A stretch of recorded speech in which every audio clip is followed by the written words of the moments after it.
हाँ, तो अब इसे देखिए, एक छोटी सी चीज और, बेसिक सॉल्ट का न्यूट्रलाइजेशन। यहाँ मैं बात कर रहा हूँ बेसिक सॉल्ट के न्यूट्रलाइजेशन के बारे में। 11th वाले थोड़ा सा इस बात पे ध्यान दो। न्यूट्रलाइजेशन आप लोग समझते हो। अब क्या होता है कि न्यूट्रलाइजेशन के लिए बेस और एसिड इस्तेमाल होते हैं। अगर बेस हो स्ट्रॉन्ग, अभी के लिए स्ट्रॉन्ग बेस मतलब आप लोग ये दो याद कर लो, NaOH KOH। Generally group first के या ग्रुप सेकंड के जो बेस होते हैं ना, वो क्या होते हैं, स्ट्रॉन्ग बेस होते हैं। बेरिलियम को छोड़ दो।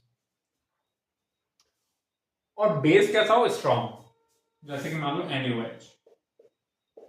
और उसकी रिएक्शन ट्राई डाई बेसिक या ट्राई बेसिक वीक एसिड के साथ हो रही है। ये वीक एसिड मैंने लिख रखे हैं, अभी के लिए आप लोग याद कर लो।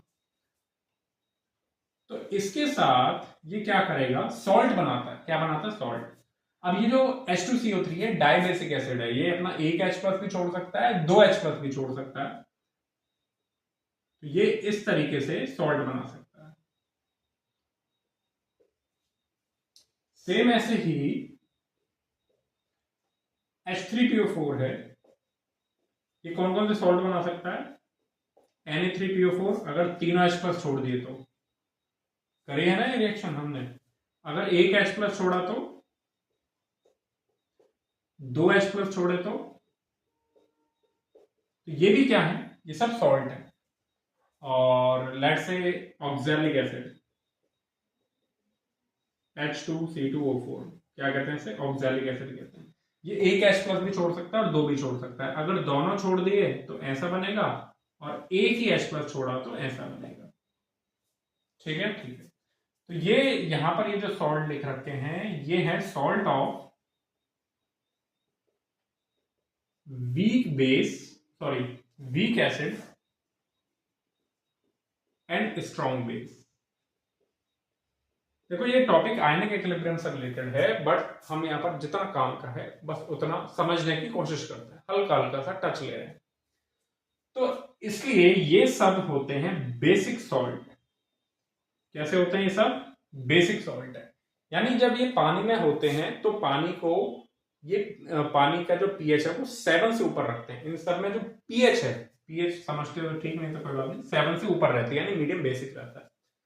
अब मीडियम बेसिक है, ये बेसिक सॉल्ट है, तो इनको न्यूट्रलाइज करने के लिए हमको क्या चाहिए, एसिड चाहिए। एसिड मतलब H प्लस चाहिए। तो ये जो बेस है, इनकी आपको रिएक्शन देके रखी होती है। तो वो रिएक्शन में कितने H प्लस, एक मॉलिक्यूल, बेस का एक मॉलिक्यूल कितने H प्लस ले रहा है, इसके बेस पे भी उसका एन फैक्टर डिपेंड करता है। वापस से सुनो, एन फैक्टर फॉर सॉल्ट, इस टाइप की salt, salt of with strong base and weak acid, which form basic salt। क्या बना लिया, basic salt। Can show variable N factors depending upon whether they undergo partial or complete neutralization। For example, आपका Na2CO3 आपको reaction दे रखी है, और ये आपसे कहता है, ये कौन सा है, ये आपका कार्बोनेट आयन है CO3-2।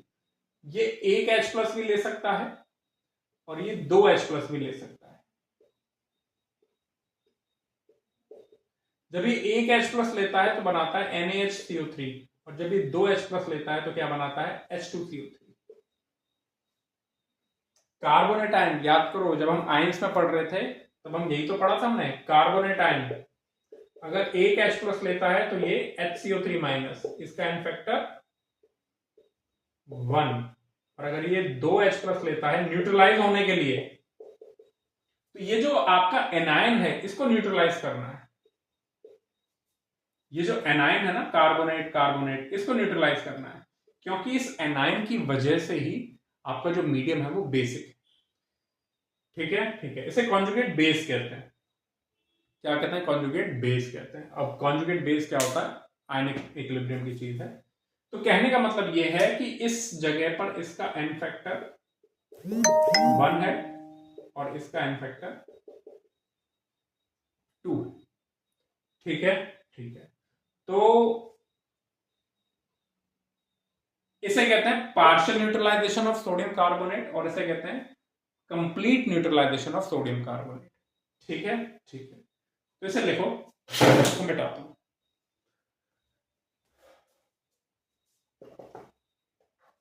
ये हटा दो।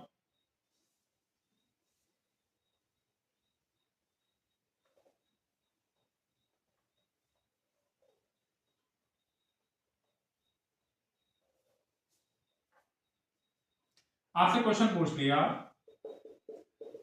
Find n factor for Na2CO3 on complete utilization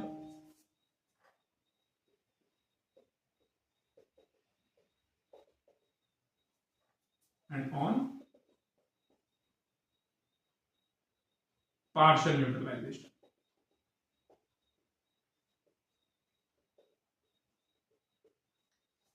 complete neutralization का मतलब ये है कि इसका जो एनाइन है, यानी ये 2H प्लस ले रहा है, ठीक है, ये तो हो गया कंप्लीट न्यूट्रलाइजेशन। साथ में और भी चीज बनती है, अगर आप यहां पर HCl ले रहे हो तो यहां पर NaCl बना सकते हो। पार्शियल न्यूट्रलाइजेशन का मतलब क्या है, अब इस केस में तो इसका एन फैक्टर हो गया 1, सॉरी 2, 2H प्लस ले रहा है। पार्शियल न्यूट्रलाइजेशन का मतलब है कि वो 1H प्लस ले रहा है, NaHCO3, ठीक है। ध्यान दो, ये जो एनायन है ना, एनायन, इसी के चक्कर में वो सॉल्ट कैसा होता है, बेसिक होता है। ये जो एनायन है यहाँ सोडियम कार्बोनेट में एनायन कौन है, ये कार्बोनेट है। ये क्या करता है, वाटर से जब ये रिएक्शन करता है तो वाटर से क्या खींच लेता है, H प्लस, ठीक है, और वाटर में क्या छोड़ता है फिर, OH माइनस। ये OH माइनस उस मीडियम को बेसिक रखता है। तो वो जो एनायन है वो कितना H प्लस ले सकता है, उसी के बारे में बात हो रही है, ठीक है। तो यहां पर इसका एन फैक्टर क्या हो गया, 1। और देखो,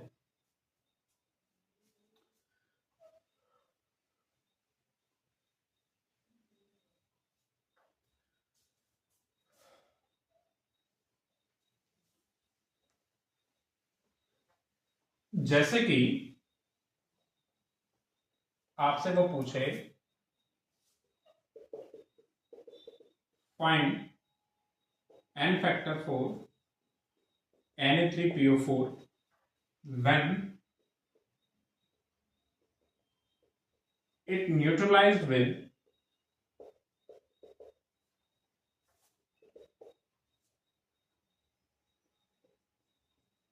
1 equivalent of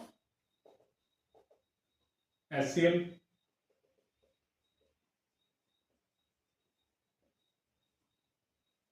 2 equivalent of HCl,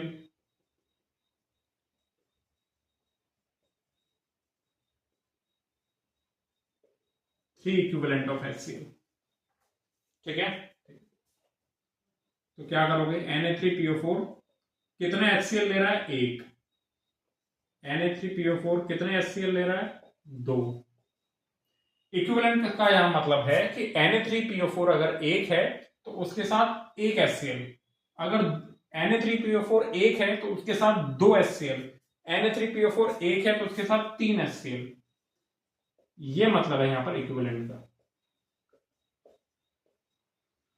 हाँ भाई, इसका एनायन कौन है, इसका एनायन है PO4 -3। यही पानी में से H प्लस खींच के पानी में OH माइनस को छोड़ रहा होगा। तो ये कितने H प्लस से सेटिस्फाई हो रहा है, 1। तो यहां पर हम लिख देंगे इसको HPO4 -2, और सोडियम का ढक्कन लगाएंगे, -2 हटा करके सोडियम का ढक्कन लगाएंगे तो ये बनेगा।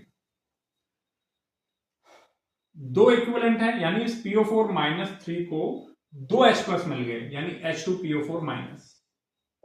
और आपको ऐसे नहीं लिखा मिलेगा, माइनस की जगह आपको सोडियम का ढक्कन लगा के मिलेगा, Na प्लस और माइनस। और यहां पर इसको 3 H प्लस मिल गया, यानी H3PO4। तो ऐसे केस में इसका जो एन फैक्टर है वो यहां पर तो हो गया 1, यहां पर हो गया 2 और यहां पर हो गया 3, ठीक है। तो एसिड बेस न्यूट्रलाइजेशन में, सॉरी, ऐसे बेसिक सॉल्ट में आपको इसका ध्यान रखना, okay okay. Same acidic salt में भी इसका काम पड़ता है, बट यहां पर अभी के लिए इतना काफी। ओके ओके, जहां तक क्वेश्चन देखे हैं वो सोडियम कार्बोनेट के आते हैं इस लेवल पे, बाकी की डिटेलिंग आयनिक इक्विलिब्रियम में आप लोग पढ़ेंगे।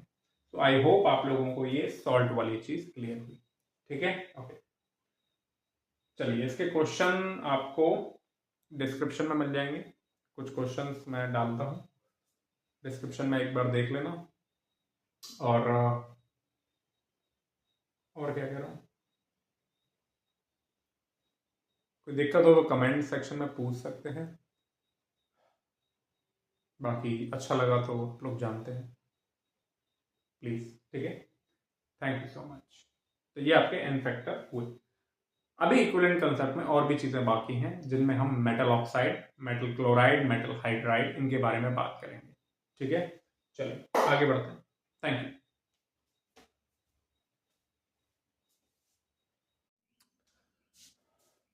हेलो, तो लास्ट लेक्चर तक हमने एन फैक्टर्स, इक्विवेलेंट वेट पढ़े for acid, base, ions, salts, ठीक है। वो आयंस सॉल्ट्स जो रिडॉक्स में नहीं जाते, ऑक्सीडेशन रिडक्शन में नहीं जाते, उनके लिए एन फैक्टर हमने लास्ट लेक्चर तक पढ़ लिए। कुछ क्वेश्चंस और आते हैं कि आपको एक metal oxide, metal chloride, metal hydride दे रखा है और उसमें मेटल का आपसे इक्विवेलेंट वेट पूछता है, या अदर एलिमेंट हो मेटल के अलावा उसका इक्विवेलेंट वेट पूछता है। तो उस टाइप के क्वेश्चन हम यहां पर करते हैं, ठीक है। अगर metal oxide, metal chloride, metal hydride में अगर आपको मेटल का चार्ज पता है फिर तो इसकी कोई जरूरत ही नहीं है इस टॉपिक की, लेकिन कई बार वो आपको बताता ही नहीं है कि वो बोल देगा मेटल ऑक्साइड है, अब उस मेटल पे चार्ज +1 है, +2 है, +3 है, कुछ नहीं बोलता। ऐसे में जब आपको चार्ज का पता ही नहीं है तो आप इक्विवेलेंट वेट कैसे निकालोगे? तो और ना ही मेटल का बारे में पता है तो मॉलिक्यूलर वेट भी कैसे निकालोगे? तो ऐसे केस में आपको ये टॉपिक जरूर काम में पड़ेगा और इस पर क्वेश्चन आते हैं। कॉमन है क्या क्या? मेटल ऑक्साइड, मेटल क्लोराइड और मेटल हाइड्राइड, इनके क्वेश्चंस कॉमन होते हैं क्योंकि hydrogen, oxygen, chlorine, bromine, iodine भी इनके जनरली जो एन फैक्टर हैं वो स्टेबल रहते हैं। क्या है ये टॉपिक, आइए समझते हैं। ये कहता है कि equivalent weight of metal in metal oxide, in metal chloride and metal hydride is mass of metal which combine or react with 8 gram oxygen.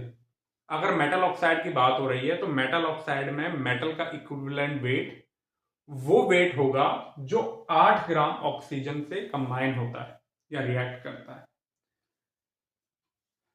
Metal chloride में मेटल का इक्विवेलेंट वेट वो होगा जो 35.5 ग्राम क्लोरीन से react या combine करता है। और मेटल हाइड्राइड में मेटल का इक्विवेलेंट वेट वो होगा जो 1 ग्राम हाइड्रोजन के साथ रिएक्ट करता है, कंबाइन करता है, डिस्प्लेस करता है, ठीक है। ठीक है, जरा ध्यान दो, मैं क्वेश्चन से समझाता हूं। जैसे कि मैंने आपसे कहा find equivalent weight of metal in MgCl2, CaO and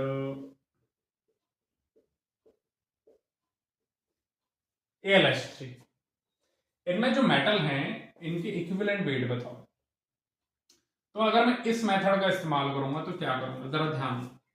जैसे MgCl2 है, इसका 1 मोल ले लिया, तो यहां पर आपके पास मैग्नीशियम कितना है, 24 ग्राम है। और क्लोरीन एज अ एलिमेंट, यहां पर क्लोरीन एज अ एलिमेंट की बात हो रही है, कितना है, 71 ग्राम, ठीक है। अगर आपने इसको 1 मोल मान लिया, 1 मोल ही मानोगे, कुछ भी मान लो, मिलेगा यही 71 ग्राम, 24 ग्राम, ठीक है। अब क्लोरीन, मेटल क्लोराइड में मेटल का इक्विवेलेंट वेट वो वेट होता है जो 35.5 ग्राम क्लोरीन से रिएक्ट करे। अब जरा ध्यान देना, यहां 71 ग्राम के साथ 24 ग्राम मैग्नीशियम कंबाइंड है, तो जरा मुझे बताना 35.5 ग्राम के साथ कितना कंबाइंड होगा। 12 ग्राम मैग्नीशियम कंबाइंड होगा। तो यहां पर हम कह सकते हैं कि equivalent weight of magnesium is 12 ग्राम। ठीक है, इस मेथड के जरिए हम बात कर रहे हैं। कैल्शियम ऑक्साइड की बात करें, लेट से मैं इसका 1 मोल मान के चल रहा हूं, तो इसमें ऑक्सीजन कितना है, एक ऑक्सीजन है। एज अ एलिमेंट इसका वेट हो गया 16 ग्राम और कैल्शियम का हो गया 40 ग्राम। तो 16 ग्राम ऑक्सीजन के साथ 40 ग्राम कैल्शियम कंबाइंड है, तो मुझे बताओ 8 ग्राम ऑक्सीजन के साथ कितना कंबाइंड होगा, 20 ग्राम। तो हमें 8 ग्राम ऑक्सीजन के साथ कितना कंबाइंड है, 20 ग्राम। तो यही तो है इक्विवेलेंट वेट। तो यहां पर इक्विवेलेंट वेट ऑफ कैल्शियम कितना आ गया, 20 ग्राम। ठीक है, ठीक है। सेम ऐसे ही एल्यूमिनियम हाइड्राइड की बात करूं, लेट से इसका 1 मोल ले लिया, तो इसमें हाइड्रोजन कितने हैं, 3 ग्राम, और एल्यूमिनियम कितना हुआ, 27 ग्राम। तो मेटल हाइड्राइड में मेटल का इक्विवेलेंट वेट क्या होता है, वो वेट जो वो मास ऑफ मेटल जो 1 ग्राम हाइड्रोजन के साथ कंबाइंड होता है, रिएक्ट करता है। तो यहां 3 ग्राम हाइड्रोजन के साथ 27 ग्राम एल्यूमिनियम कंबाइंड है, तो मुझे बताओ 1 ग्राम के साथ कितना कंबाइंड होगा, ऑब्वियसली 9 ग्राम। तो यहां पर इक्विवेलेंट वेट ऑफ एल्यूमिनियम कितना हो गया, 9 ग्राम। तो मेटल क्लोराइड में 35.5 ग्राम क्लोरीन के साथ जितना मेटल कंबाइंड है वो उसका इक्विवेलेंट वेट है। 8 ग्राम मेटल ऑक्साइड में 8 ग्राम ऑक्सीजन के साथ जितना मास ऑफ मेटल कंबाइंड है वो उसका इक्विवेलेंट वेट है। और 1 ग्राम मेटल हाइड्राइड में 1 ग्राम हाइड्रोजन के साथ जितना मेटल कंबाइंड है वो उसका इक्विवेलेंट वेट है। ठीक है, ठीक। अब तुम कहोगे सर इतना बड़ा प्रपंच करने की क्या जरूरत थी। मैग्नीशियम क्लोराइड में हमें साफ पता चलता है कि मैग्नीशियम +2 में है, और हमें पता है कि इक्विवेलेंट वेट क्या होता है, इसका molecular atomic weight divided by n factor, 12 ग्राम। ऐसे ही कैल्शियम का क्या हो जाएगा sir, 40 gram divided by n factor, आगे 20 ग्राम। ऐसे ही एल्यूमिनियम का क्या आ जाएगा, 27 डिवाइड बाई 3, क्योंकि देखो कैल्शियम पे यहाँ पर +2 चार्ज है, साफ दिख रहा है, ये +2 और ये -2, और यहाँ पर ये क्या दिख रहा है, +3 है ना, तो n फैक्टर क्या आ गया, 3। अरे एल्यूमिनियम यहाँ +3 में है, यही तो है, यही तो है। अरे ऑक्साइड, ऑक्साइड का मतलब यही होता है, जब आपसे कहें ऑक्साइड तो मतलब O-2, जब आपसे कहें क्लोराइड का मतलब Cl-, और हाइड्राइड का जनरली मतलब, जनरली मेटल हाइड्राइड का जनरली मतलब H- होता है। हाइड्राइड और चीजों को भी कहते हैं, पर यहां पर मेटल हाइड्राइड में मतलब हाइड्रोजन का H- है। ठीक है, ठीक है, ओके। तो सर इतना प्रपंच करने की जरूरत थी, ये तो हमने डायरेक्ट निकाल लिया, बिल्कुल निकाल लिया। क्या हो अगर वो आपको बताए नहीं कि ये मेटल मैग्नीशियम है, तो मैं मैग्नीशियम के ऊपर चार्ज जनरली +2 पता होता है, ठीक है। यहाँ कैल्शियम पे पता है या एल्यूमिनियम पे पता है, अगर नहीं पता तो पीरियोडिक टेबल में वैलेंसी नाम का टॉपिक पढ़ोगे, वहां और क्लियर हो जाएगा। ठीक है, ठीक है।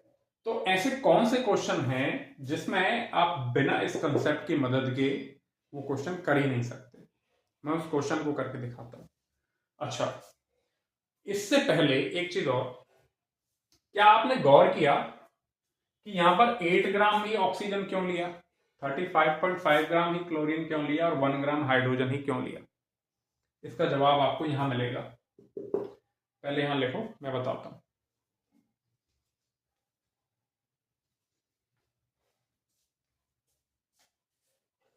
हमने 8 ग्राम ऑक्सीजन ही क्यों लिया, क्योंकि भाई मेटल ऑक्साइड जब मैं कहता हूं, तो जब मैं कहता हूं ऑक्साइड, तो इससे मेरा मतलब होता है O-2, इसे ऑक्साइड आयन कहते हैं। तो जरा यहां पर इक्विवेलेंट वेट बताना ऑफ O-2, 16 डिवाइडेड बाई इसका n फैक्टर 8। तो O-2 में ऑक्सीजन का इक्विवेलेंट वेट कितना होता है? 8 ग्राम होता है। मेटल क्लोराइड की अगर मैं बात करता हूं तो इसका मतलब Cl- की बात हो रही है, तो इसमें इक्विवेलेंट वेट ऑफ Cl- क्या हो गया? 35.5 डिवाइडेड बाई 1। एन फैक्टर क्या होता है? 1, इसलिए 35.5 लिया। और हाइड्राइड में क्या होगा? 1/1 इक्विवेलेंट वेट ऑफ, इसलिए यहां पर 1 ग्राम की बात हुई। ठीक है, इसे लिखो। फिर हम वो क्वेश्चन करते हैं जिसमें इसके अलावा फिर काम कर ही नहीं सकते। कॉमनली जो क्वेश्चन है वो ऑक्साइड, क्लोराइड और हाइड्राइड पर आते हैं, इसलिए मैंने 3 लिए। बाकी में जो एन फैक्टर बहुत ज्यादा वेरी करता है, इसलिए इन तीनों को लिया जाता है। लिखो।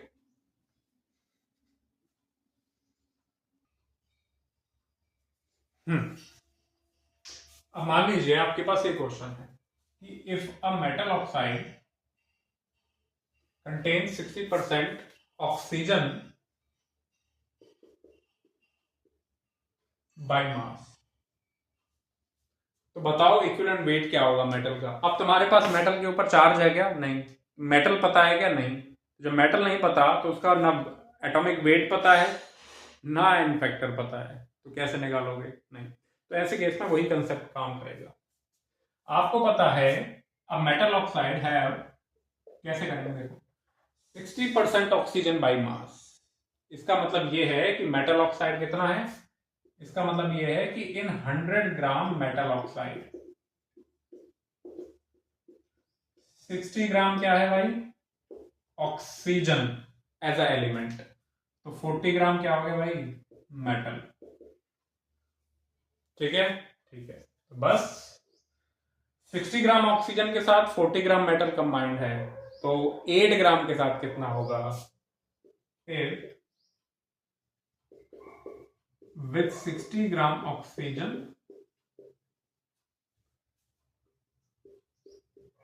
मास ऑफ मेटल कंबाइंड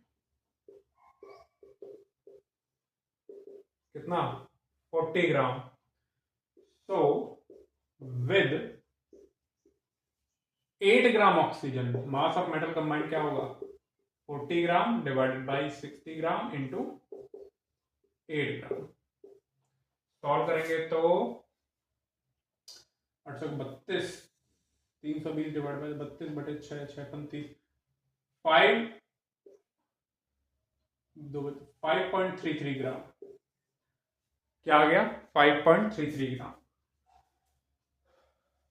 क्लियर है? क्लियर है। तो हम यहां पर इस तरीके से कर सकते हैं। सेकंड, तो आंसर आ गया आपका ये। सेकंड में क्या करेंगे?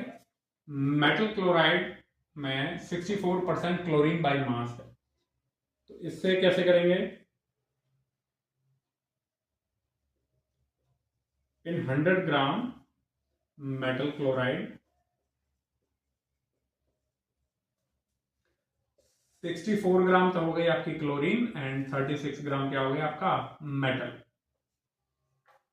ठीक है, तो क्या करेंगे? 64 ग्राम क्लोरीन के साथ कंबाइंड होता है 36 ग्राम मेटल, तो कितने ग्राम क्लोरीन के साथ कंबाइंड होना चाहिए कि इक्विवेलेंट वेट निकाल लो? 35.5 ग्राम क्लोरीन के साथ कितना मेटल कंबाइंड होगा, वही उसका इक्विवेलेंट वेट होगा। क्लियर है? क्लियर है। हम क्या करेंगे? If with 64 gram chlorine as a element, mass of metal combined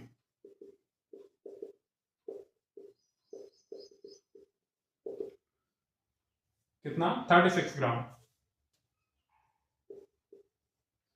तो कितने के साथ? 35.5 ग्राम क्लोरीन,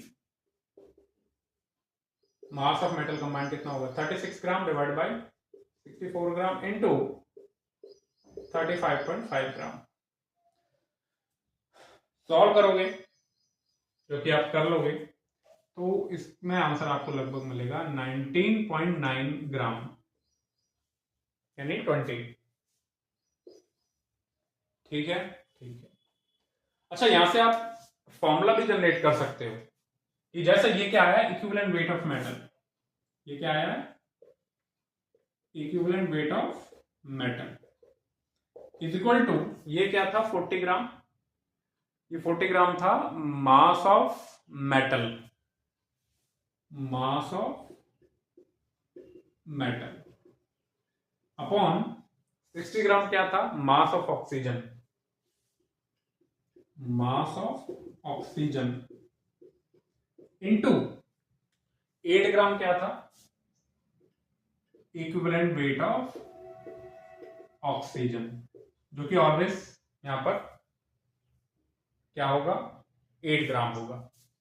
ठीक है, तो इस तरीके से हम यहां पर एक फॉर्मूला भी जनरेट कर लेते हैं।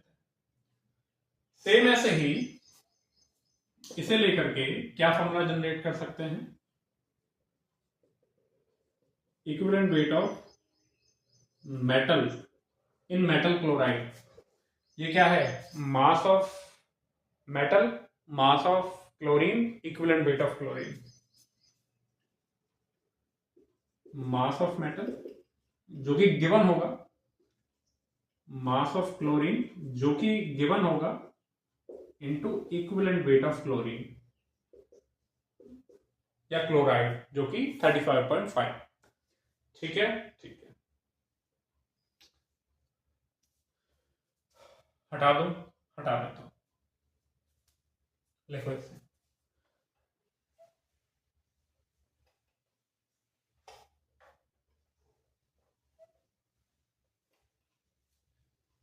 तो आप लोगों को कुछ बुक्स में ये फॉर्मूला भी लिखा मिलेगा, मैं यहां पर लिख देता हूं।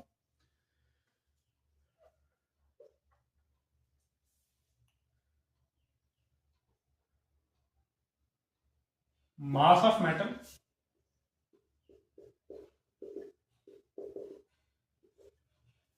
Upon equivalent weight of metal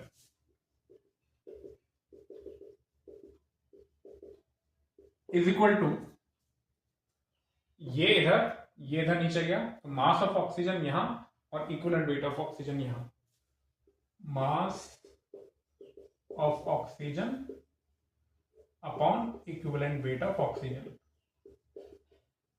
जो कि होता है 8 ग्राम। ठीक है, ठीक है। और ऐसे ही बिल्कुल अगर मेटल क्लोराइड की बात है, तो मास of metal equivalent weight of metal, mass of chlorine उधर, इक्विवेलेंट वेट ऑफ क्लोरीन इधर, तो हम लिख देंगे mass of chlorine upon equivalent weight of chlorine, ये है 8 ग्राम और ये है 35.5 ग्राम। क्लियर है, क्लियर। एक और क्वेश्चन हाइड्राइड का करते हैं। तो देखो ये फॉर्मूला रटने की जरूरत नहीं है, सिंपली कहां से हो गया, यूनिटरी मेथड, हम हमेशा से कह रहे हैं यूनिटरी मेथड हर जगह काम करता है। ओके, एक और,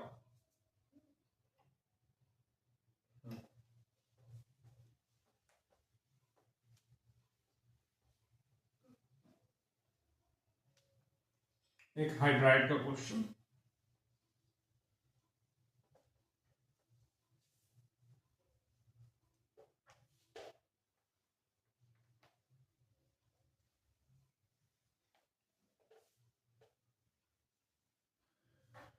हाँ, let's say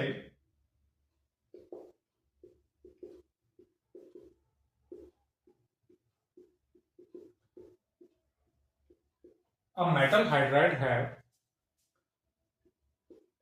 10% hydrogen by mass, find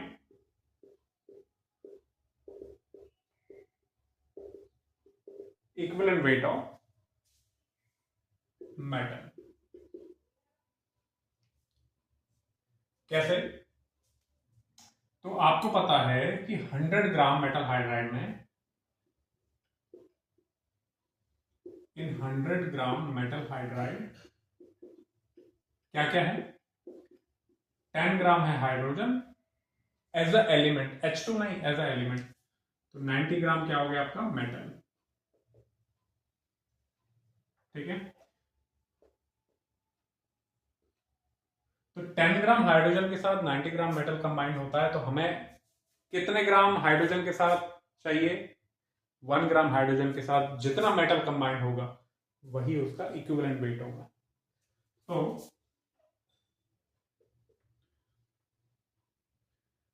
with 10 gram hydrogen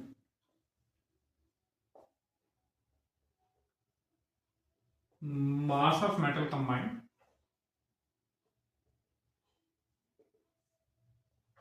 नीचे 90 ग्राम, so with 1 gram hydrogen mass of metal combined क्या होगा? 90 ग्राम अपॉन 10 ग्राम इंटू 1 ग्राम, सॉल्व करोगे तो 9 ग्राम आ गया। 9 ग्राम किस मेटल का होता है? एल्यूमिनियम का। ऐसे भी दे सकता ऑप्शन कि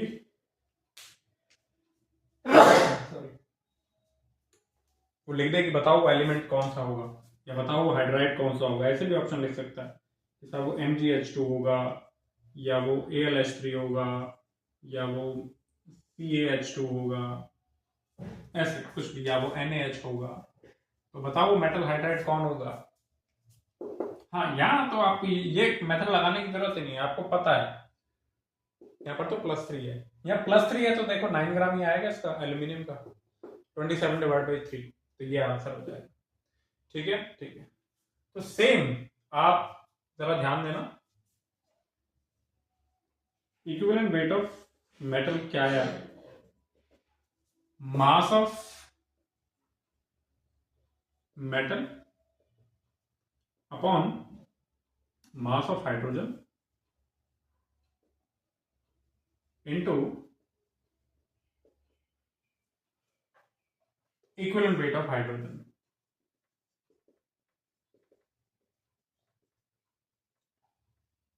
ठीक है, थोड़ा इधर उधर करेंगे, mass of metal upon equivalent weight of metal, और मास ऑफ हाइड्रोजन इधर, इक्विवेलेंट वेट ऑफ हाइड्रोजन इधर, यानी mass of metal upon equivalent weight of metal is equal to क्या आ जाएगा?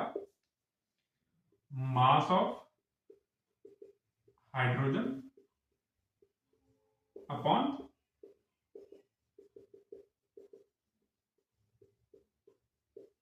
इक्विवेलेंट वेट ऑफ हाइड्रोजन, यानी 1 ग्राम, 135.5 एंड 8 ग्राम। ठीक है, ठीक है, लिखो इसे एक बार।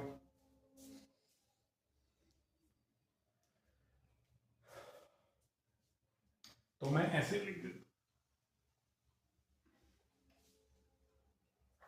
ठीक है, ये तीनों ये सेम चीज लिखी हुई है इधर, ये सेम चीज यहां लिखी हुई है, और ये सेम चीज यहां लिखी हुई है। ठीक है, ठीक है, लिखो इसे, हम कुछ और क्वेश्चंस करते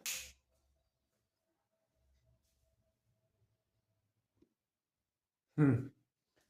जैसे ये क्वेश्चन देखो,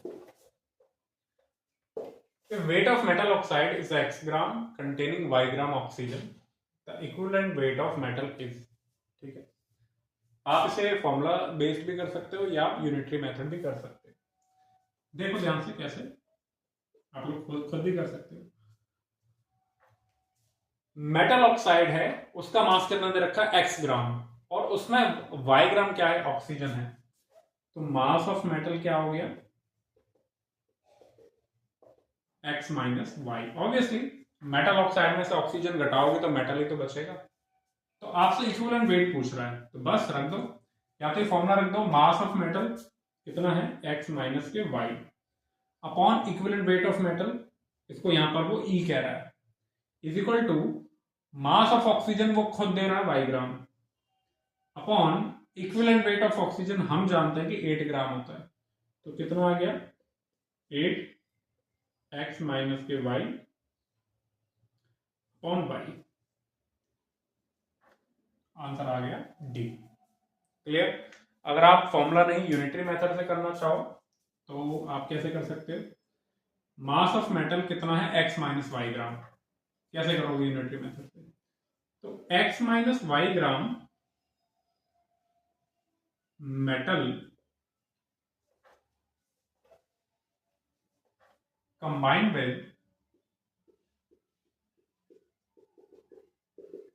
y ग्राम ऑक्सीजन, खुद दे रहा है मेटल ऑक्साइड में इतना मेटल है और इतने ग्राम ऑक्सीजन के साथ कंबाइन हो रहा है, वो खुद दे रहा है। तो 8 ग्राम के साथ क्या होगा, एक मिनट इसको उल्टा लिखो, विद उल्टा लिखो y ग्राम ऑक्सीजन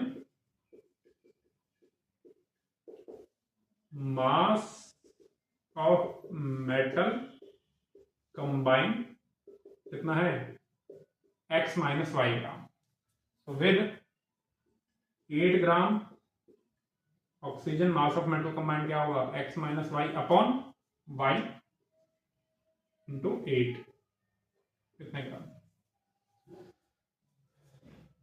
ये आ गया। सिंपल सिंपल, करो इसे और क्वेश्चन करते हैं। ओके, तो नेक्स्ट क्वेश्चन करते हैं। ये कहता है कि आप लोग पॉज करके भी कर सकते हैं, ठीक, अब मैं कर रहा हूं। ये कहता है कि equivalent weight of metal is, metal hydride is 13, then equivalent weight of metal oxide क्या होगा। देखो मेटल हाइड्राइड का इक्विवेलेंट वेट दे रखा है, यानी मेटल हाइड्राइड में मेटल का इक्विवेलेंट वेट प्लस हाइड्रोजन का इक्विवेलेंट वेट कितना दे रखा है, मिला करके 13, यही तो होगा। Equivalent weight of metal plus equivalent weight of hydrogen is equal to 13। तो हाइड्रोजन का तो इक्विवेलेंट वेट क्या होता है 1, तो मेटल का क्या हो गया, ऐसा लिख देता हूं इक्विवेलेंट वेट, तो मेटल का इक्विवेलेंट वेट क्या आ गया 12, ठीक है ठीक है। अब आपसे वो मेटल ऑक्साइड का पूछ रहा है इक्विवेलेंट वेट, तो equivalent weight of metal oxide क्या होगा, equivalent weight of metal plus equivalent weight of oxygen is equal to what. इसका आपको पता है 12 निकाल लिया, इसका आपको पता है 8 ग्राम, तो 12 ग्राम प्लस 8 ग्राम मिलके क्या हो गए 20 ग्राम, ठीक है। तो ये आ गया 20 gram equivalent weight. Simple simple.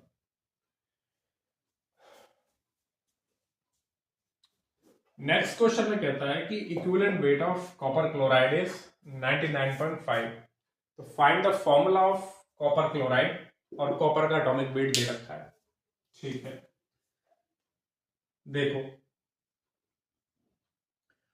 आप लोग जानते हो कॉपर जनरली दो फॉर्म में मिलता है, कॉपर प्लस और कॉपर प्लस 2। अब ये कह रहा है कि कॉपर का यहां पर कौन सा फॉर्मूला अप्लाई हो रहा है, बेसिकली दो हो सकते हैं, CuCl एंड CuCl2। अच्छा, जो 11th वाले हैं वो अभी इस बात को थोड़ा नहीं समझेंगे कि कॉपर +1 एंड +2 ही क्यों लेता है, ठीक है। चलो मैं अभी कुछ भी अजम्पशन नहीं ले रहा,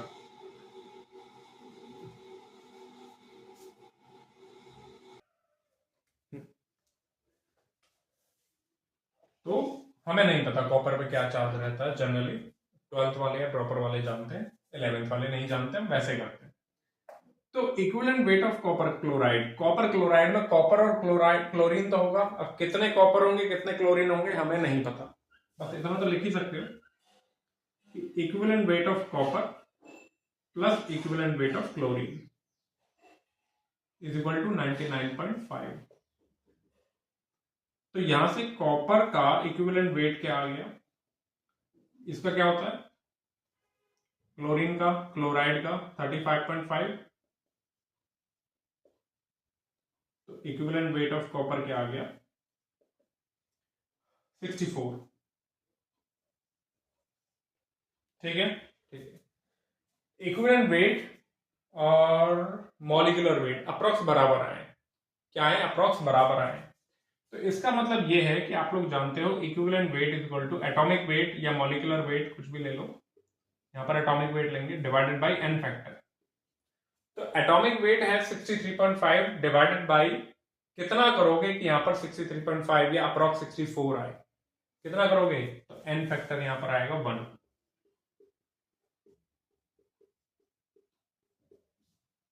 ठीक है। तो एन फैक्टर यहाँ पर क्या रहेगा, 1 रहेगा, या अप्रॉक्स यहाँ थोड़ा सा आपको ये मान के चलना पड़ेगा, ठीक है। ये 64, तो यहाँ पर एन फैक्टर 1 है, इसका मतलब कॉपर पर चार्ज कितना है, +1 है, एन फैक्टर 1 हो गया। और क्लोराइड पर तो आप जानते हो Cl माइनस होता है, तो मिलके क्या बन गया formula, copper chloride CuCl, that's the answer. समझ गए, समझ गए। ये थोड़ा सा आपको ऐसे आता है क्वेश्चन, ठीक है। लिख, वैसे मैं और क्वेश्चन देता हूं।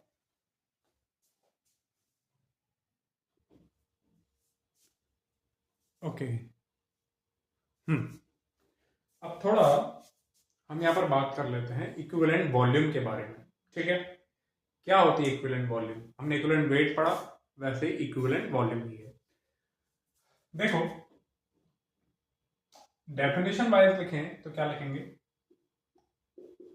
Volume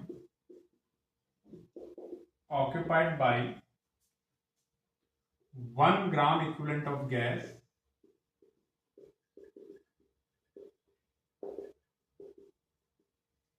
at STP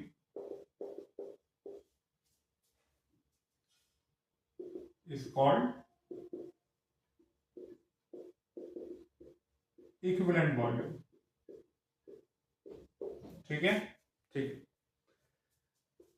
definition wise क्या लिखेंगे, सॉरी फॉर्मूला कैसे जनरेट करेंगे, इक्विवेलेंट वॉल्यूम क्या हो जाएगा, मोलर वॉल्यूम ऑफ गैस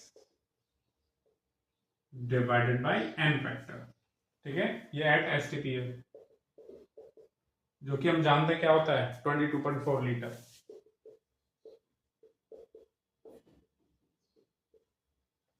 ठीक है, ठीक है।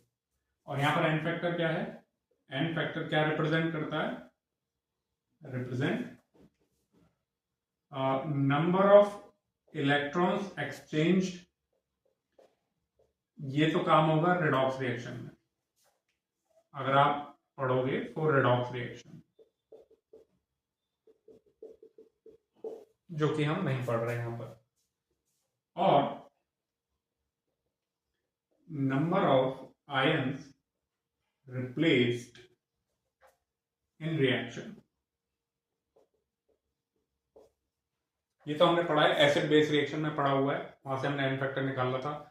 एसिड बेस रिएक्शन की बात करें तो नंबर ऑफ आयन एक्सचेंज या रिप्लेस्ड, मतलब कितने H+ रिप्लेस्ड हुए या कितने OH- रिप्लेस्ड हुए, उस पर डिपेंड करता है। लूंगा मैं example number of ions exchange का। फॉर एग्जांपल मैं थोड़ा एग्जांपल यहां पर लेना चाहूंगा। आपसे कहा गया कि भैया equivalent volume of H2, equivalent volume of O2 क्या होगी एट एसटीपी, ये सब एसटीपी एनटीपी पे, ठीक है, ठीक है। अब जरा ध्यान दो, आप क्या लोगे 22.4 litre divided by N factor, और यहां पर भी आप क्या लोगे 22.4 litre divided by N factor, ठीक है। एक मिनट देख रहा है, हाँ। अब आपको थोड़ा सा ध्यान रखना होगा, H2 O2 इनके थोड़ा मैं केस बता देता हूं, इनको आप बेसिकली समझ सकते हो रिडॉक्स ऑक्सीडेशन रिडक्शन की हेल्प से। ध्यान से देखो भाई, आप लोगों का ये जो हाइड्रोजन है ये क्या कर सकता है, ये एक इलेक्ट्रॉन गेन कर सकता है या एक इलेक्ट्रॉन लूज कर सकता है, यही तो कर सकता है, ठीक है। रिएक्शंस में ये यही काम करता है। अगर मैं H2 की बात करूं तो ये भी दो काम करेगा, या तो 2 इलेक्ट्रॉन ये गेन करेगा और या फिर 2 इलेक्ट्रॉन ये लूज करेगा। यानी इसको आप थोड़ा सा रिडॉक्स से समझो कि कितने इलेक्ट्रॉन एक्सचेंज कर सकता है ये 2, तो इसका एन फैक्टर हमेशा हमेशा क्या रहेगा, 2 ही रहेगा। तो 22.4 लीटर डिवाइडेड बाय 2 यानी 11.2 लीटर आ गई। ये आ गई इक्विवेलेंट वॉल्यूम ऑफ H2। ठीक है, ठीक है, लिखो यहां तक। मैं इसको एक और तरीके से समझाता हूं। हो गया, ठीक है। अब जरा बात करेंगे हम O2 की। इसे भी आप कुछ इसी तरीके से समझेंगे। पहले लिखो, आई होप लिखिए।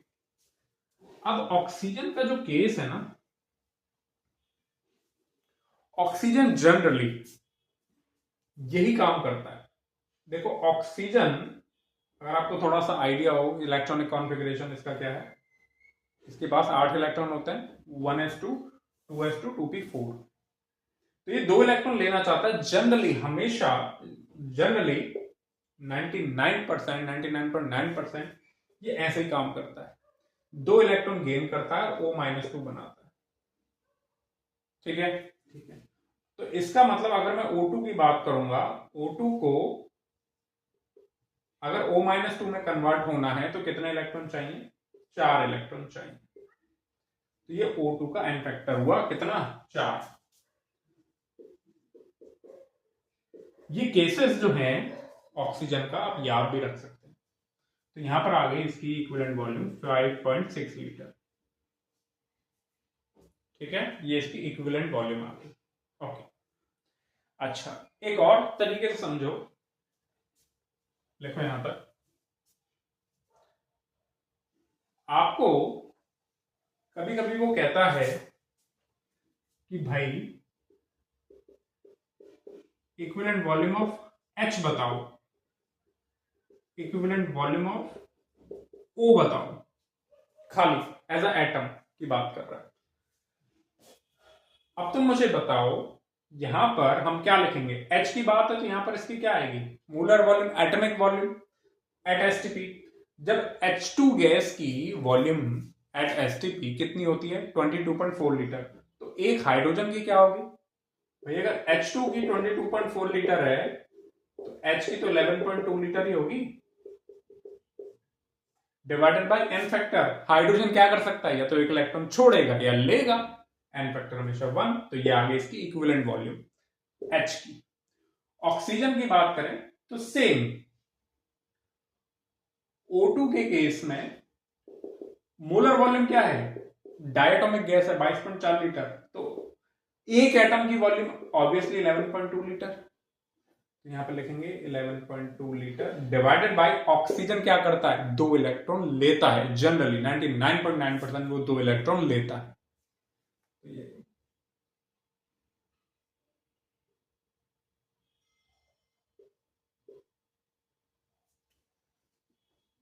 तो इसका मतलब चाहे आपसे इक्विवेलेंट वॉल्यूम वो O2 की पूछ ले, चाहे O की पूछ ले, यही आएगा। ठीक है, चाहे H2 की पूछ ले, चाहे H की पूछ ले, यही आएगा। समझ गए? समझ, लिखो यहां तक, इसे लिख लिया होगा। अच्छा, ऐसे ही सेम वो आपसे क्या पूछ सकता है? ऐसे ही वो सेम आपसे Cl2 का पूछ सकता है, Br2 का पूछ सकता है, I2 का पूछ सकता है। ये भी जनरली यही काम करते हैं। क्या काम करते हैं? वैसे तो हाइड्रोजन ऑक्सीजन के बीच एक पड़ा रहता है। देखो भैया, क्लोरीन का जनरल काम बता रहा हूं मैं आपको, एक इलेक्ट्रॉन लेता है। बाकी की डिटेलिंग आप रेडॉक्स में पढ़ोगे। रेडॉक्स में तो बहुत तरह के काम कर लेता है। तो Cl2 क्या करेगा? 2 इलेक्ट्रॉन लेगा कि नहीं लेगा? ये इसकी जनरल रिएक्शन है। तो जनरली अगर आपको कुछ ना दिया हो और Cl2 को इक्विवेलेंट वॉल्यूम पूछ ले, तो आप यहां पर क्या करोगे? Cl2 की मोलर वॉल्यूम तो 22.4 लीटर है, एन फैक्टर कितना है? 2, तो 11.2 लीटर। ठीक है, चाहे Cl2 का पूछे या Cl का पूछे, आंसर में कोई बदलाव नहीं आएगा। समझ गए? समझ गए? हाँ, सॉरी, रेडॉक्स रिएक्शन में तो एन फैक्टर बहुत सारे आएंगे, अलग अलग तरह के, फिर वो रिएक्शन देख के पता लगाओगे। यहां पर आपको बिना रिएक्शन देखे बताना है। तो जब हम बिना रिएक्शन की बात करते हैं तो हम जनरल टर्म की बात करते हैं। जनरली क्या हो रहा है उसकी बात करते हैं। फॉर एग्जाम्पल मैंने H2SO4 के बारे में कहा था कि भाई इसका इक्विवेलेंट वेट क्या होता है, या इसका एन फैक्टर जनरली क्या लोगे, 2। अगर रिएक्शन नहीं दे रखी है तो 2, रिएक्शन दे रखी है तो देखो कि कितना H प्लस वो रिप्लेस कर रहा है, कितना H प्लस रिलीज कर रहा है, वही कंसेप्ट है। तो जब रिएक्शन ना दे रखी हो उस केस में क्या करना है, उसके बारे में बात हमने की। ठीक है, लिखो यहां तक इसे।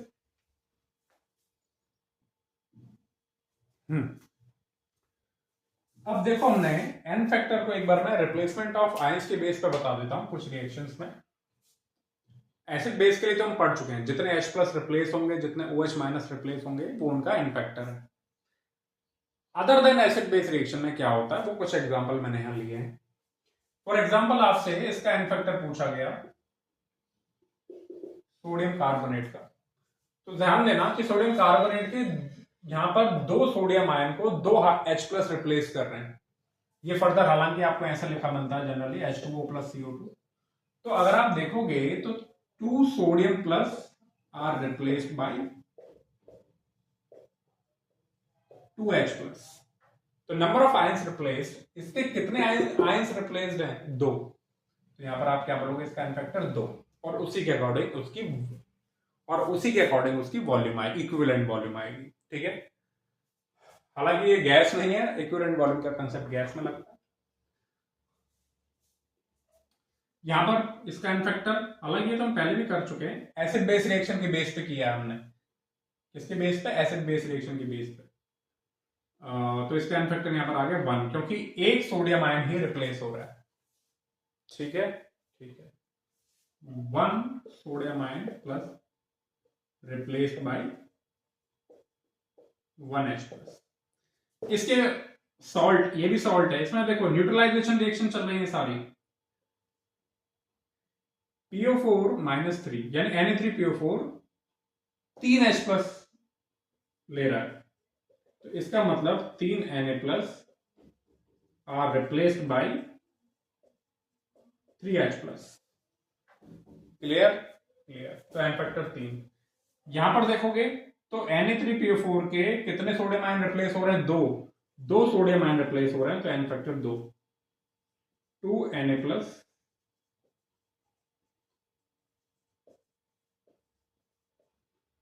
ठीक, ठीक। आपसे जिंक का पूछ लिया एन फैक्टर, हालांकि ये वाला आप रिडॉक्स में जब पढ़ोगे बड़े आराम से कर लोगे कि यहां पर जिंक जो है वो 0 चार्ज है, और यहां पर जिंक पर +2 चार्ज है। +2 का मतलब ये होता है कि भैया जिंक ने 2 इलेक्ट्रॉन रिलीज कर रखे हैं, तो इसका नंबर ऑफ इलेक्ट्रॉन एक्सचेंज आ गया 2, तो इसका एन फैक्टर 2। लेकिन हम तो यहां पर किससे पढ़ रहे हैं, on the basis of replacement of ion. तो यहां पर जिंक जो है वो 2 H प्लस को रिप्लेस कर रहा है, या कहें कि 2 Cl माइनस को ले रहा है। तो नंबर ऑफ आयंस एक्सचेंज क्या है, 2। समझ गए, यहां से 2 Cl माइनस को ले रहा है या 2 H प्लस को हटा रहा है, इसलिए इसका एन फैक्टर क्या हुआ, 2। Number of ions exchanged by zinc are 2। Redox में और अच्छे से आपको ये क्लियर हो जाता है। ठीक है, तो नंबर ऑफ आयंस के बेस पे यहां पर एल्यूमिनियम देखो, 2 एल्यूमिनियम 6 H प्लस को रिप्लेस कर रहे हैं, तो एक एल्यूमिनियम कितने H प्लस को रिप्लेस कर रहा है, अरे Cl माइनस के साथ जुड़ रहा है ना H प्लस को रिप्लेस करके, या H प्लस ले लो नंबर ऑफ आयंस। यहां Cl माइनस से जुड़ने के लिए जिंक 2 H प्लस को हटा दे रहा है, यहां Cl माइनस से जुड़ने के लिए एल्यूमिनियम 6 H प्लस को हटा दे रहा है। तो each aluminium number of H plus replaced by each aluminium is 3। तो इसका एन फैक्टर क्या हो गया भाई, 3। क्लियर है, ओके। यहां पर देखो BaCl2 जो है सल्फेट के साथ जुड़ने के लिए अपने 2 आयंस को छोड़ के दूसरे के 2 आयंस, मतलब 2 सोडियम आयंस को रिप्लेस कर रहा है। बेरियम +2 सल्फेट से जुड़ने के लिए 2 Na+ को रिप्लेस कर रहा है। समझ गए, समझ गए। तो नंबर ऑफ क्या है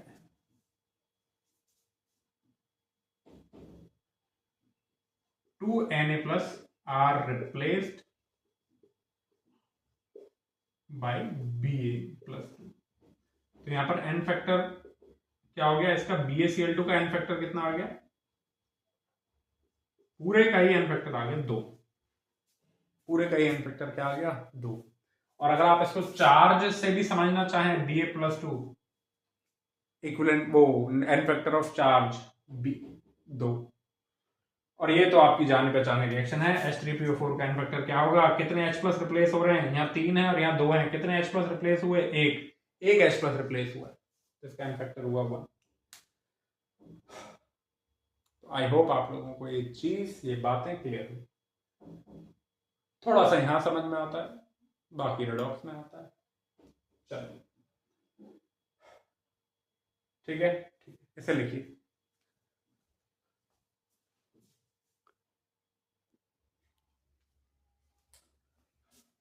यहां पर एक और छोटी सी बात, छोटा सा concept, law of equivalence.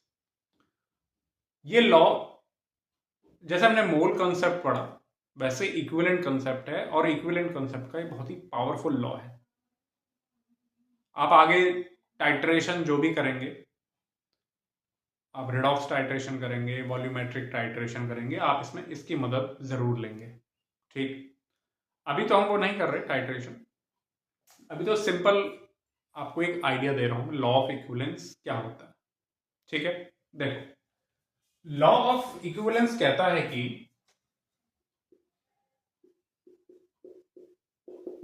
In a chemical reaction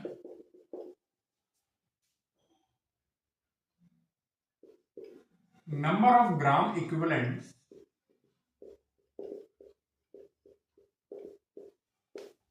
of all reactants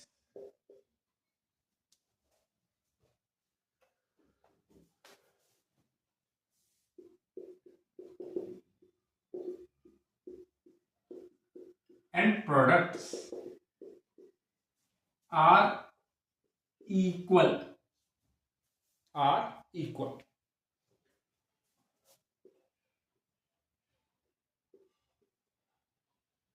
तो ये एक तरह से ये पार्ट है आपका इक्विवेलेंट कंसेप्ट का। किसका, इक्विवेलेंट कंसेप्ट का। और इक्विवेलेंट कंसेप्ट की एक खास बात होती है, in equivalent concept there is no need to balance the reaction. Reaction को बैलेंस करने की आपको कोई जरूरत नहीं होती, सोशियोमेट्री में होती है। Unlike stoichiometry in mole concept. Mole concept stoichiometry, तो उसकी पहली कंडीशन है रिएक्शन को बैलेंस करो। ठीक है, चलो अब जरा मैं इसको समझाता हूं, इस लाइन का मतलब। मान लो कि केमिकल रिएक्शन है, A b B c C d D E F F, कुछ भी। ये है A, small A stoichiometric coefficient है इस रिएक्टेंट ए का, स्मॉल बी सोशियोमेट्रिक कोफिशिएंट है इस रिएक्टेंट बी का, स्मॉल सी सोशियोमेट्रिक कोफिशिएंट है इस रिएक्टेंट सी का, और स्मॉल डी सोशियोमेट्रिक कोफिशिएंट है इस रिएक्टेंट डी का। सर सोशियोमेट्रिक कोफिशिएंट तो तब आते हैं जब रिएक्शन बैलेंस करते हैं। आप तो कह रहे हो रिएक्शन बैलेंस करने की जरूरत नहीं है। हाँ नहीं है, क्यों नहीं है ये बता रहा हूं, क्यों नहीं है ये समझा रहा हूं। यहां पर ये स्मॉल एबीसीडी का कोई काम पड़ेगा ही नहीं। इनको लिख करके इनको गैर जरूरी साबित करता हूं। तो according to law of equivalence, मैंने कहा ना सबके number of gram equivalent same होता है, तो हम लिखेंगे number of gram equivalent of A is equal to number of gram equivalent of B is equal to number of gram equivalent of C is equal to number of gram equivalent of D. ठीक ठीक। क्या मैं number of gram equivalent को ऐसे भी लिख सकता हूं, let's say n into V. अरे नॉर्मेलिटी भूल गए क्या? नॉर्मेलिटी होता ही क्या है? Number of gram equivalent of solute divided by volume of solution. तो नंबर ऑफ ग्राम इक्विवेलेंट को मैं ऐसे तो लिखूंगा। अब चूंकि एक ही है तो मैं लेट से एक ही नॉर्मेलिटी, इसकी वॉल्यूम, मतलब यही है law of chemical equivalence, law of equivalence. इसके मैं अलग अलग रूप लिख रहा हूं, जैसे सोशियोमेट्री में लिखे एनबीवीबी, एनसीवीसी, एनडीवीडी।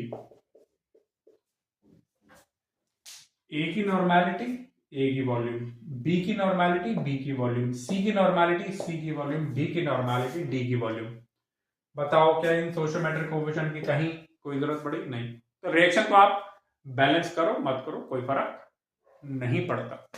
हाँ, अगर आपको मोल चाहिए हो तब आपको रिएक्शन बैलेंस करनी पड़ती है, मोल नहीं चाहिए हो, केमिकल इक्विवेलेंस की बात हो रही है, ग्राम इक्विवेलेंट की बात हो रही है, तो सब बराबर, सब बराबर। चाहे यहाँ 2 लगाओ चाहे यहाँ 5 लगाओ, फिर भी नंबर ऑफ ग्राम इक्विवेलेंट क्या होंगे? बराबर, इक्वल। और क्या क्या इनके रूप लिख सकता हूं? क्या मैं नॉर्मेलिटी को लिख सकता हूं? आपको याद हो तो normality is equal to molarity into N factor. अरे याद है वो दिन? तो क्या मैं इसको लिख सकता हूं N factor of A into molarity of A का एन फैक्टर है। एन बी को लिख सकता हूं N factor of B into molarity of B, N factor of C into molarity of C, और N factor of D into molarity of D. क्या दिख रहा है? दिख रहा है, ठीक है। ऐसे भी लिख सकते हैं, कई रूप है। कृष्ण भगवान जैसे इसके कई नाम, कई रूप। क्या मोलैरिटी इंटू वॉल्यूम को मैं मोल लिख सकता हूं? अरे मोलैरिटी क्या होती है? Number of moles upon volume. तो मोलैरिटी इंटू वॉल्यूम को क्या मैं लिख सकता हूं? ये N factor of A into moles of A, M A B है तो एमबीवीबी को मोल्स ऑफ बी लिख सकता हूं, moles of B, moles of C, moles of D. तो ये लॉ ऑफ इक्विवेलेंस है, हम इसको ऐसे रिप्रेजेंट कर सकते हैं। ठीक है, ये रिएक्शन में भी हो सकता है, ये कंपाउंड के अंदर भी हो सकता है, हर जगह हो सकता है। ठीक है, ठीक। एक एग्जांपल से इसको मैं समझाता हूं। अच्छा, रिडॉक्स में बहुत काम आएगा, जहां रिडॉक्स रिएक्शन होंगे वहां तो बहुत काम आएगा, वहां तो टाइट्रेशन ही, रिडॉक्स टाइट्रेशन बेस्ड ही पूरा इस पे। ठीक है, तो इसे लिखो, मैं इसमें इसको एग्जांपल से समझाता हूं। देखो,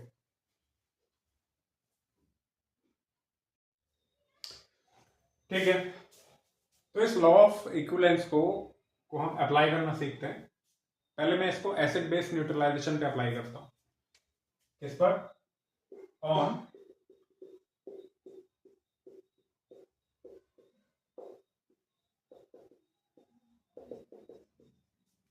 एसिड बेस न्यूट्रलाइजेशन रिएक्शंस, इस पर अप्लाई करने की ट्राई करते हैं। जैसे कि मैं आपसे कहूं, find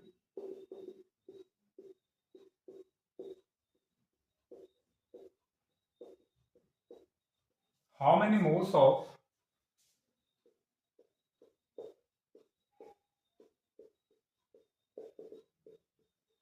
NaOH are required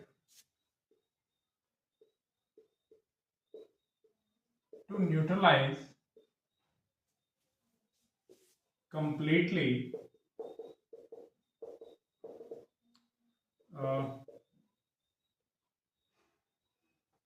0.1 n 100 ml H2SO4 solution, और एक दूसरा ले लो 0.2 m 50 ml H2SO4 सॉल्यूशन। ठीक है, तो ये कर लेते हैं। ठीक है, ठीक है, ठीक है। कैसे इसको अप्लाई करेंगे, जैसे कि H2SO4 NaOH के साथ रेड करके कंप्लीटली न्यूट्रलाइज हो रहा है, यानी इसके दोनों H फंस जाएंगे।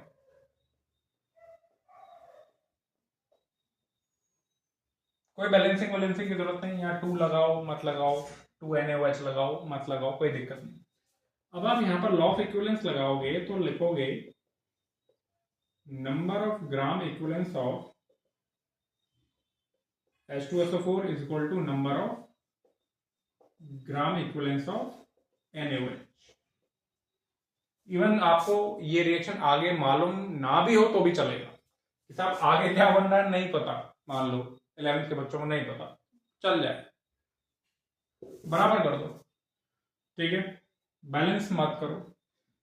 तो क्या मैं इसको लिख सकता हूं n इंटू वी, लेट से N1V1 और इसको n into N2V2, number of gram equivalent लिखे हुए हैं। अब इसकी नॉर्मेलिटी आपको दे रखी है 0.3n, वॉल्यूम आपको 100 ml है तो लेट से 0.1 लीटर। इसकी नॉर्मेलिटी आपको दे नहीं रखी, आपको मोल्स पूछ रहा है, तो एक काम करो ना, मैं इसको लिख दूं n फैक्टर इंटू M2V2, और यही तो मोल्स है, तो 0.3n 0.1 litre is equal to n factor into number of moles of NaOH। अब आप इसको सीधा सीधा सॉल्व कीजिए। ये क्या लिखे हुए हैं, ये तो आपके पास आ गए 0.03 gram equivalent divided by n factor, आपके पास नंबर ऑफ मोल्स आ जाएगा। तो यहां पर इसका n फैक्टर क्या है भाई, मुझे बताओ। NaOH कितना है, OH माइनस छोड़ता है, इसलिए तो ऑलवेज 1 छोड़ता है। क्या छोड़ता है, ऑलवेज 1। तो इसकी वैल्यू तो हो गई 1, इसको डिवीजन में लाओगे तो इतने नंबर ऑफ मोल्स आ गए।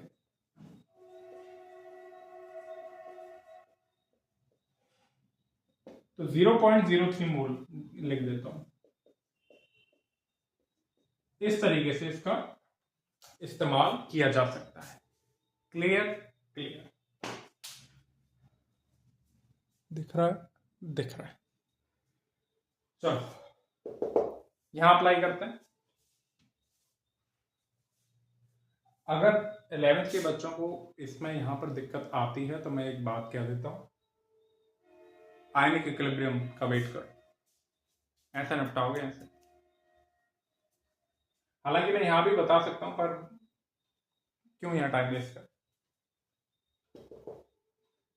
क्या करोगे, H2SO4 NaOH मिलकर के बना रहा है जो बना रहा है।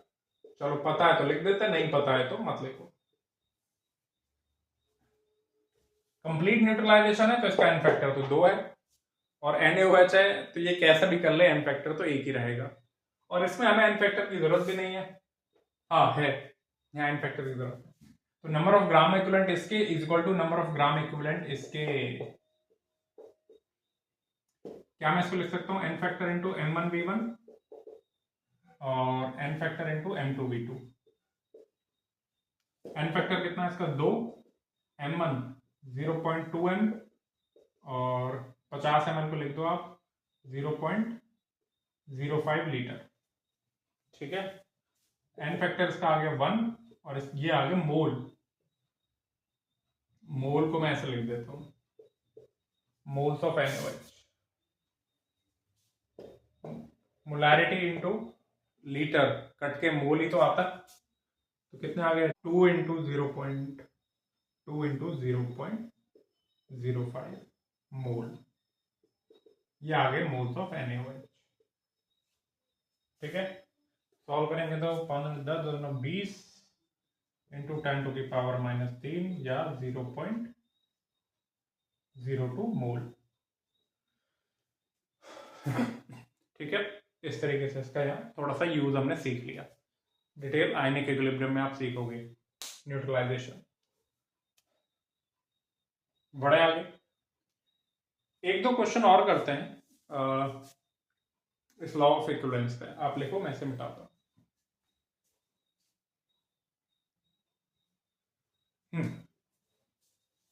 जैसे find volume of 0.2n calcium hydroxide solution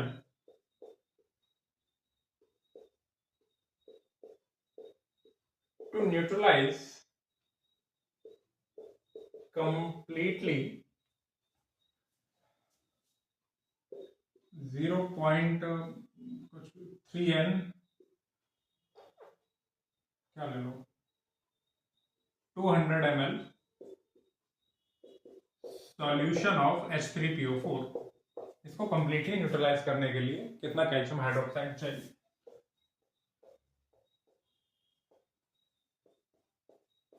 ये रिएक्शन है। अब इसके आगे का तो मैं पता हो तो ठीक, ना पता हो तो ठीक है, हम लिख देते हैं। अगर कुछ नहीं दिया तो इसका एन फैक्टर तो 2 ही चलेगा, और वैसे भी इसके एन फैक्टर की जरूरत नहीं है क्योंकि इसकी नॉर्मेलिटी दे रखी है। अगर मान लो वो आपसे इसका मोल पूछ लेता तो आपको इसके एन फैक्टर की जरूरत पड़ती। तब ऐसे केस में आपको पता होना चाहिए कि यहाँ पर क्या बन रहा है।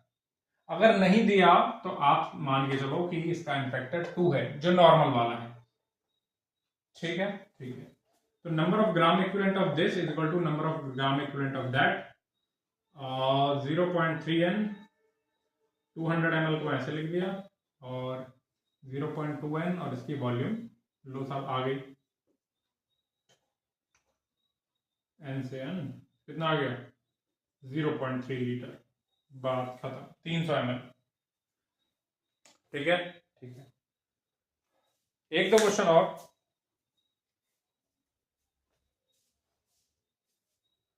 थोड़ा अलग टाइप के, लिखो इसे।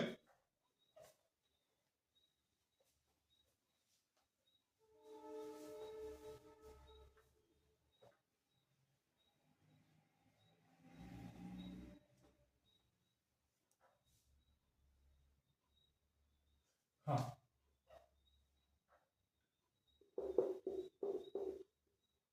Find equivalent volume of CO2 in following reaction।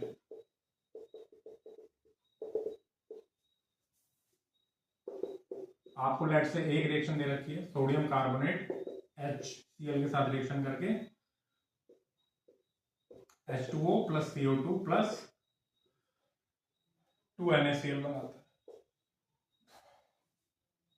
और एक दूसरी रिएक्शन दे रखी है लेट से। चलो करते हैं, पहले इसको करते हैं। आपसे इसकी इक्विवेलेंट वॉल्यूम पूछिए तो आपको इसका एन फैक्टर पता लग जाएगा, तो molar volume divided by N factor, यानी इक्विवेलेंट वॉल्यूम का मतलब है एसटीपी पर ही पूछ रहा है अल्लाह का।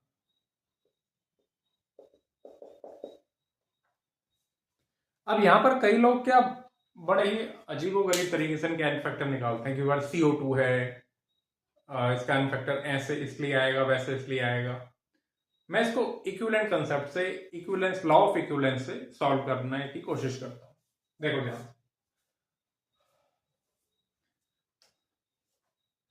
नंबर, अच्छा देखो, अब लॉ ऑफ इक्विवेलेंस में आपको CO2 की जरूरत है और इसकी, तो आप एक देखो ध्यान से, number of gram equivalent of sodium carbonate is equal to number of gram equivalent of this is equal to number of gram equivalent of this is equal to number of gram equivalent of this.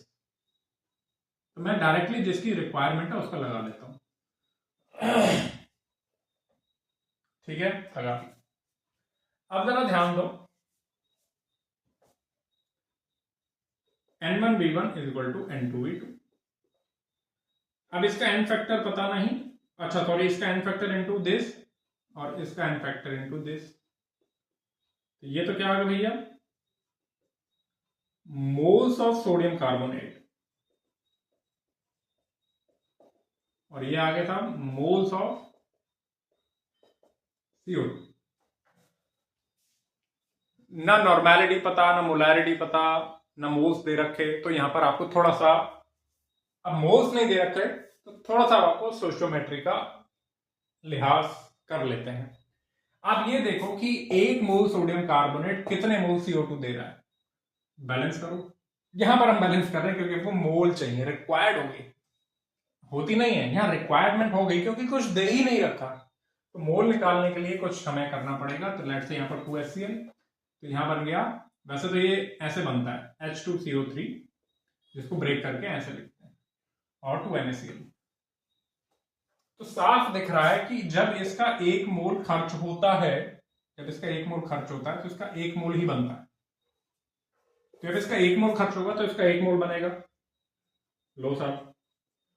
और इसका N factor क्या है, Na2CO3 का, Na2CO3 का N factor, यहां पर 2H+ replace कर रहे हैं इसको, इसका एन फैक्टर 2 है, 2 क्या है, 2। अरे मैंने बताया, इसी लेक्चर में बताया कहा, और एक ऐसे भी बताया कि सोडियम कार्बोनेट 2H+ लेता है और H2CO3 बनाता है, जिसको फर्दर हम H2O+ CO2 लिख देते हैं। तो यहां पर ये कितने H+ गेन कर रहा है, 2। तो number of H+ replaceable, number of H+ replace, number of ions replace कितने हो रहे हैं, 2 सोडियम आयंस को 2H+ रिप्लेस कर रहे हैं, एन फैक्टर 2 है। तो यहां पर ये कितना है, 1 मोल है, तो एन फैक्टर कितना आ गया यहां पर CO2 का, 2 आ गया, एन फैक्टर ऑफ CO2। ये लॉ ऑफ इक्विवेलेंस हमने इसका एन फैक्टर निकाला, किसी ऊट पटांग तरीके से नहीं। ठीक है, ठीक है। अब इक्विवेलेंट वॉल्यूम क्या आ जाएगी भाई, molar volume divided by N factor, यानी 11.2 लीटर।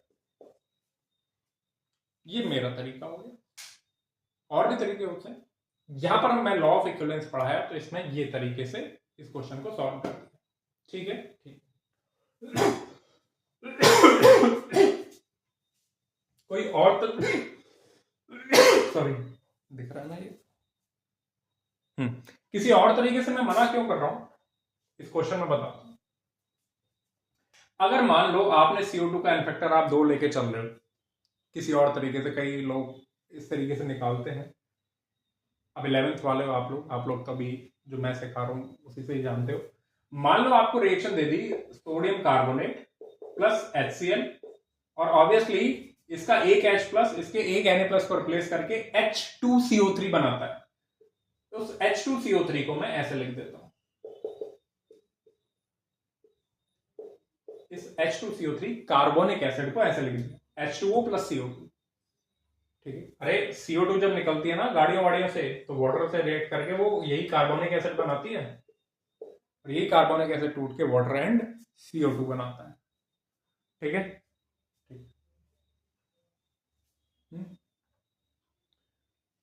दो। हाँ, अब जरा ध्यान दो, अब यहां पर सेम क्वेश्चन में हमें CO2 की क्या चाहिए, इक्विवेलेंट वॉल्यूम चाहिए। क्या करेंगे, number of gram equivalent of sodium carbonate is equal to number of, सीधा CO2 पे लगाओ, number of gram equivalent of CO2। N1V1 is equal to N2V2, N factor M1V1 is equal to N factor M2V2।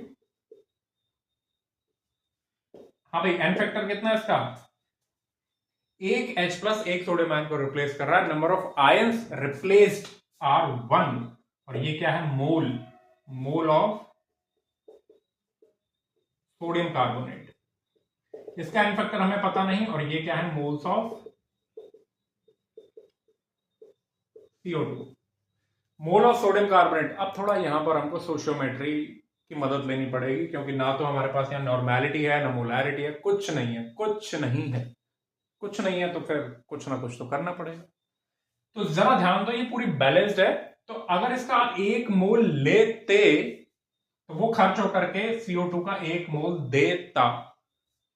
तो यहां पर 1 मोल,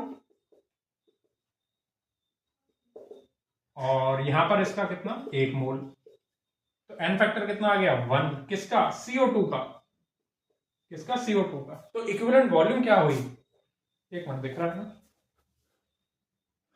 हाँ, तो इसकी equivalent volume क्या हुई CO2 की,